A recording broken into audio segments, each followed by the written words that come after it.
Olá, boa noite a todos. Sejam todos bem-vindos ao nosso encontro das segundas-feiras. Eu sou Leila Rocha de Oliveira, do Centro de Estudos Espíritas Allan Kardec, da cidade de Olambra, cidade do interior de São Paulo, a cidade das flores, Olambra, uma estância turística, onde todos que aqui vêm se sentem muito bem. Hoje é dia 9 de novembro de 2020, são quase 20 horas e nós vamos preparando o nosso ambiente espiritualmente para daqui a um pouquinho fazermos a nossa preleção da noite de hoje. Nós trouxemos o livro Vinha de Luz, através de Emmanuel e Francisco Cândido Xavier, e nós vamos abrir aqui numa página, abrir na mensagem 138. Iluminemos o santuário. É uma passagem de Paulo escrevendo a segunda carta aos Coríntios, capítulo 6, versículo 16. Pois nós somos um santuário do Deus vivo. Coisa mais linda que Paulo diz. Pois nós somos um santuário do Deus vivo. Paulo. E Emmanuel dá o título, Iluminemos o Santuário. Já que nós somos um santuário, então vamos iluminar o santuário. E ele vem dizendo, o esforço individual estabelece a necessária diferenciação entre as criaturas, mas a distribuição das oportunidades divinas é sempre a mesma para todos. Deus não escolhe. Deus ama todos nós da mesma forma, todo o universo. Todos os seres que compõem o universo são amados por Deus. Todas as oportunidades divinas são distribuídas para todos, indiscriminadamente, o que Emmanuel diz. Todas as pessoas recebem possibilidades idênticas de crescimento mental e elevação ao campo superior da vida. Todos somos, pois, consoante a sentença de Paulo, santuários do Deus vivo. Apesar disso, inúmeras pessoas se declaram afastadas da luz eterna, deserdadas da fé, enquanto dispõem da saúde, do tesouro das possibilidades humanas, fazem anedotário, leve e irônico. Ao apagar das luzes terrestres, porém, inabilitados à movimentação no campo da fantasia, revoltam-se contra a divindade e precipitam-se em abismo de desespero. São companheiros invigilantes que ocuparam o santuário do espírito com material inadequado. Debalde se faz ouvir a palavra delicada e pura do Senhor, no santuário interno, quando a criatura, obcecada pelas ilusões do plano físico, perde a faculdade de escutar. O Senhor continua ensinando e amando, orientando e dirigindo, mas porque a surdez prossegue, sempre chegam a seu tempo as bombas renovadoras do sofrimento, convidando a mente desviada e obscura à descoberta dos valores que lhe são próprios, reintegrando-a no santuário de si mesma, para o reencontro sublime com a divindade. A mensagem 138, Iluminemos o Santuário, do livro Vinha de Luz, Emmanuel, Francisco Cândido Xavier. Pois nós somos um santuário do Deus vivo. Paulo, 2 Coríntios, capítulo 6, versículo 16. Senhor, gratos somos, ó Pai, por mais essa oportunidade de estarmos aqui, reunidos em Teu nome, e convidando aos benfeitores amigos que fazem parte da nossa casa espírita, para que também se juntem a nós, nós vamos dando início à nossa noite de segunda-feira, para podermos juntos refletir sobre a tua mensagem, sobre o teu evangelho, à luz da doutrina espírita. E com gratidão, Senhor, em nossos corações, nós só podemos dizer: muito obrigado, Senhor. Muito obrigado. Que assim seja. Queridos amigos, são exatamente 20 horas e nós vamos saudando a todos que vão chegando para compartilhar conosco dessa noite, mandando um abraço para Darcy, para Gleice, para a Lúcia, para o Pedro, para a Sueli, Denise, Laudináurea e todos que vão chegando, amigos dos dois planos da vida. Muito bom estarmos aqui com vocês. Hoje é uma semana muito importante. Hoje é dia 9, terça 10, quarta 11, quinta 12. Quinta-feira é dia 12 de novembro. E quem lembra o que aconteceu no dia 12 de novembro? Será que alguém lembra? É uma data muito importante, 12 de novembro. Eu vou deixar para vocês me dizerem quem lembra 12 de novembro, o que representa para nós, para nossa cidade de Olambra, para a nossa casa espírita. Mas, queridos amigos, hoje nós vamos falar sobre o amor no coração. O amor no coração. Era uma vez, numa sala de aula, havia várias crianças. Quando uma delas perguntou à professora: professora, o que é o amor? A professora sentiu que a criança precisava de uma resposta à altura da pergunta inteligente que fizera.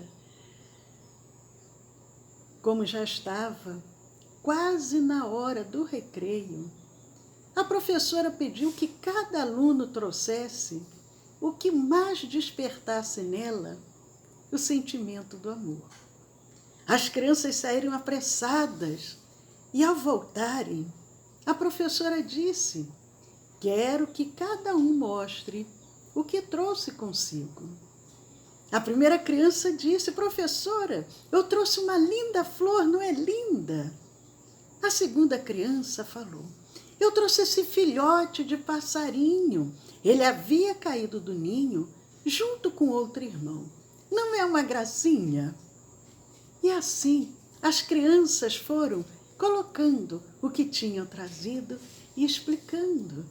Terminada a exposição, a professora notou que havia uma criança que tinha ficado quieta o tempo todo. Ela estava vermelha de vergonha, pois não havia trazido nada.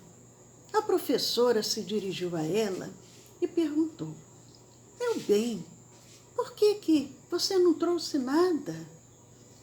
E a criança, timidamente, de cabeça baixa, falou: desculpe, professora, eu vi a flor e senti o seu perfume. Pensei em arrancá-la, mas preferi deixá-la para que o seu perfume durasse mais tempo. Vi também a borboleta, leve, colorida. Ela parecia tão feliz que não tive coragem de aprisioná-la. Vi também o passarinho, caído entre as folhas, mas ao subir na árvore, notei o olhar triste de sua mãe e preferi devolvê-lo ao ninho. Portanto, trago comigo o perfume da flor, a sensação de liberdade da borboleta e a gratidão que senti nos olhos da mãe daquele passarinho.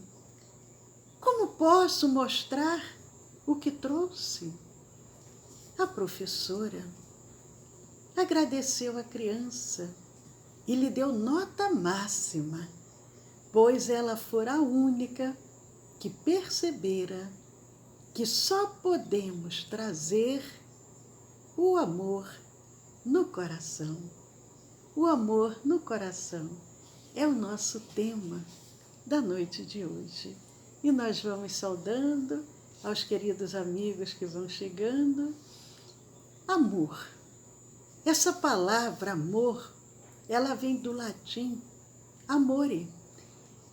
Se pesquisarmos no dicionário, vai dizer que é o quê? Amor é uma emoção, é um sentimento que leva uma pessoa a desejar o bem a outra pessoa ou a uma coisa. Amor é um sentimento puro, que não se vê, mas que habita nos corações mais puros. Para Santo Agostinho, que posteriormente Santo Agostinho fez parte também da codificação espírita, Santo Agostinho, com relação ao coração, porque nós dissemos o amor no coração. Santo Agostinho diz: o coração é o recipiente do amor divino. O coração é o recipiente do amor divino e o conhecimento deve ser buscado através do amor. A fala de Santo Agostinho, tão profunda. O coração é o recipiente do amor divino e o conhecimento deve ser buscado através do amor. No Livro dos Espíritos, na questão 938, numa nota explicativa, nos comentários de Kardec, ele vem falando: a natureza deu ao homem a necessidade de amar, nos diz Kardec, a necessidade de amar, mas também de ser amado. E um dos maiores prazeres que lhe sejam concedidos sobre a terra é o de reencontrar corações que se simpatizam com ele. Esse reencontro, Kardec diz, que é o maior prazer que nós podemos ter ao reencontrar corações que têm essa mesma simpatia conosco.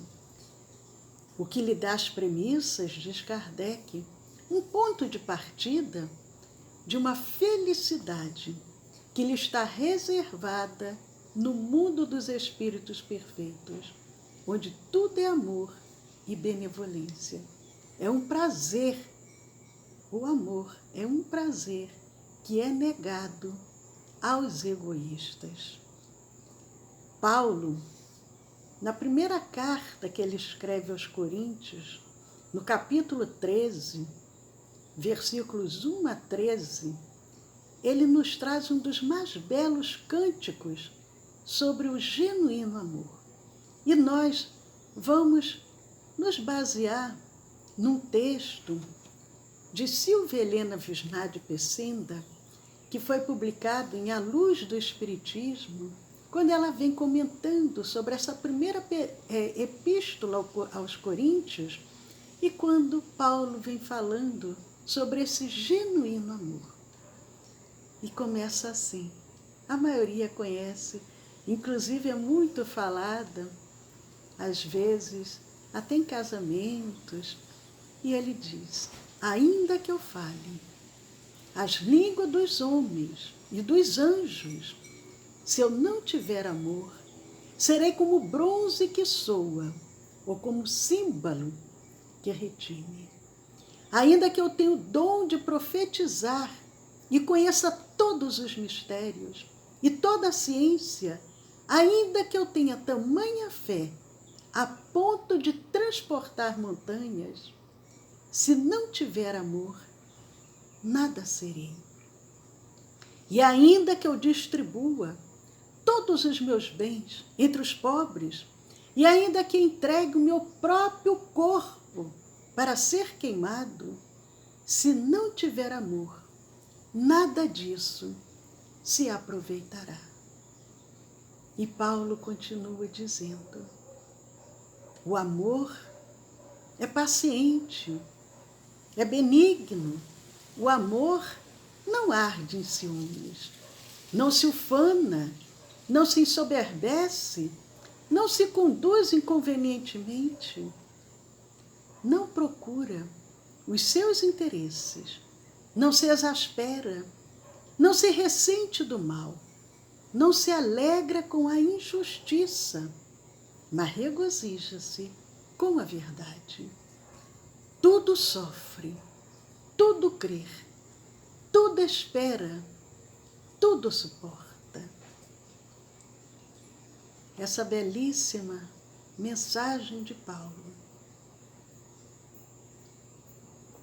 escrita para a igreja de Coríntios, a primeira carta de Paulo, à igreja, quando vem falando do genuíno amor. E a primeira coisa que deve ser considerada é a paciência. Quando diz que o amor é paciente, e a paciência é a virtude de quem suporta males e incômodos, sem queixumes nem revolta. No entanto, essa virtude, a paciência, não representa a omissão ou submissão diante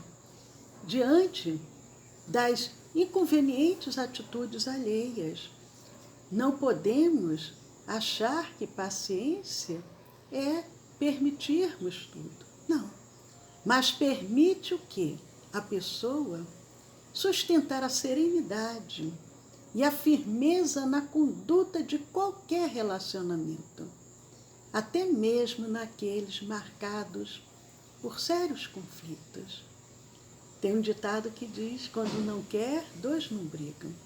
Quando, mesmo no momento de conflito, se nós exercitamos a paciência e contamos até 10, até 100, até 1000, nós vamos evitar o conflito, vamos evitar o enfrentamento. Mas, por sua vez, a paciência relaciona-se com a tolerância. Por isso é que o amor não se exaspera, porque o amor verdadeiro, ele é tolerante. A tolerância, que é a segunda virtude do amor que nos vem falando Paulo, é o direito que se reconhece aos outros de terem opiniões diferentes ou até opostas às nossas. A tolerância nós vamos exercitar permitindo que o outro também tenha a sua forma de pensar, tenha a sua opinião, sem trazer com isso conflitos, nem querermos impor as nossas ideias. Mas a terceira virtude, qual é a terceira virtude que Paulo nos fala? É a benevolência, pois o amor é benigno. A criatura benigna é aquela que se compraz em fazer o bem. Ela se sente feliz ao praticar o bem. Como a afetuosidade e a gentileza são as suas principais características. A pessoa benigna, ela sabe colocar na sua vivência diária o afeto, a gentileza. São as suas principais características. A afetuosidade, a gentileza que vem da benignidade. Ela mesma, a pessoa, se satisfaz, se sente feliz ao promover a satisfação alheia. Isso tem sido pesquisado. O bem-estar que nós sentimos quando fazemos o bem. Ao praticarmos o bem, nós nos sentimos felizes por termos ajudado o outro. Mas a benevolência, ela promove também a incondicionalidade do amor, que é a quarta virtude. A incondicionalidade. O amor incondicional, sem condições. Eu amo desde que. Eu amo mais. Eu amo se. Não. O amor puro, genuíno, é o amor incondicional. É aquele que não impõe condições. seja por meio de chantagens, cobranças ou exigências, para que possa existir ou expressar-se. Aquele que impõe condições, chantagens, exigências, ele até pode pensar que ele está amando, mas na realidade não é um amor verdadeiro. Ele está pensando mais nos seus próprios interesses. É mais egoísta do que o amor. Agora, e a quinta virtude? Qual será a quinta virtude? A quinta virtude é a maturidade. O amor genuíno, ele requer que nós sejamos maduros, não na idade, mas no equilíbrio emocional. Porque o amor, como diz Paulo, não arde em ciúmes. E para isso, a maturidade é importante, é necessária. O ciúme ocorre diante da possibilidade, ainda que irreal, de perder algo que julgamos ser nosso por direito. A pessoa acha, eu sou dono do outro, eu tenho a posse, eu possuo isso, o meu filho, o meu marido, a minha esposa, o meu. E ali, ele, com aquele receio de perder, ele vem o ciúme. Mas é importante observarmos a pessoa que tem ciúme de nós. Observarmos se na realidade essa pessoa não quer dominar, possuir e não amar. Pois o ciumento, ele usa o ciúme como arma para manter a outra pessoa em seu poder. O cuidado que precisamos ter para sabermos selecionar os nossos afetos que vêm para o nosso lado. A sexta virtude. Qual é a sexta virtude que Paulo nos traz? É o respeito.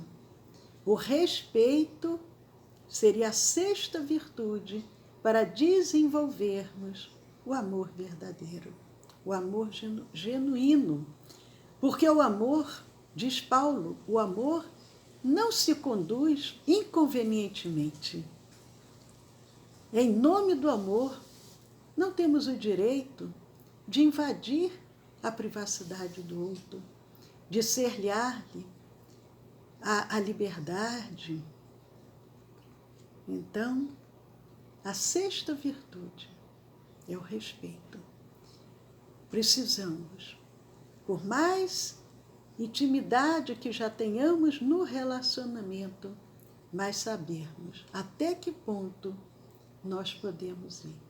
Até que ponto nós não já estaremos adentrando na privacidade do outro, cerceando a sua liberdade. E a sétima virtude? A sétima virtude é a capacidade de perdoar. A capacidade de perdoar.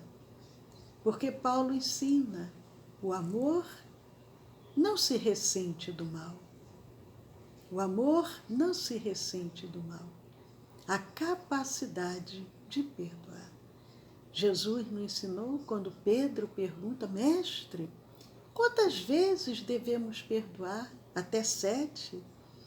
E Jesus diz, não, devemos perdoar até 70 vezes 7. O que ele queria dizer? Perdoar de forma incondicional, sem guardarmos rancor, mágoa. Não, perdoar.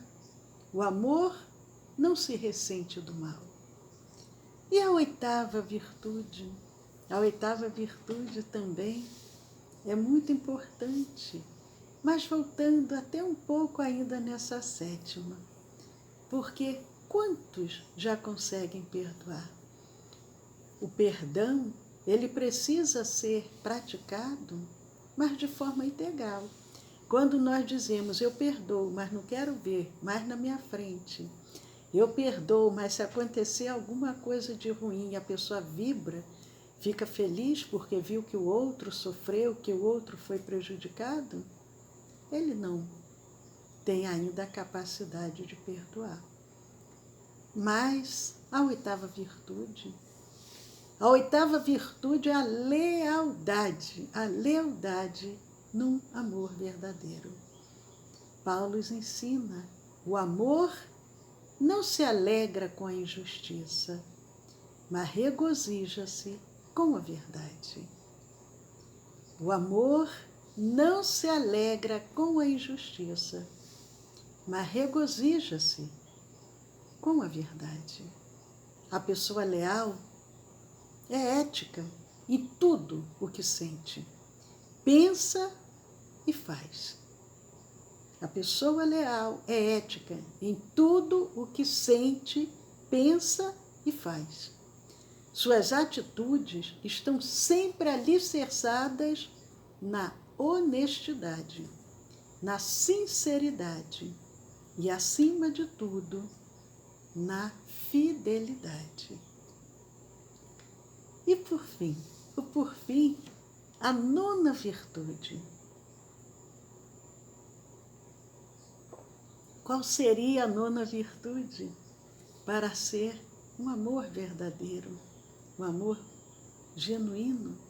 Essa nona virtude é a humildade, porque o amor não se ufana, nem se ensoberbece. O amor não se ufana, nem se ensoberbece. A humildade. Ufanar-se, ensoberbecer-se, significa o quê? Tornar-se orgulhoso, envaidecido. O apóstolo Paulo, depois de descrever as 9 virtudes do genuíno amor, oferece-nos uma síntese do que ele é capaz. Ele diz, o amor tudo sofre.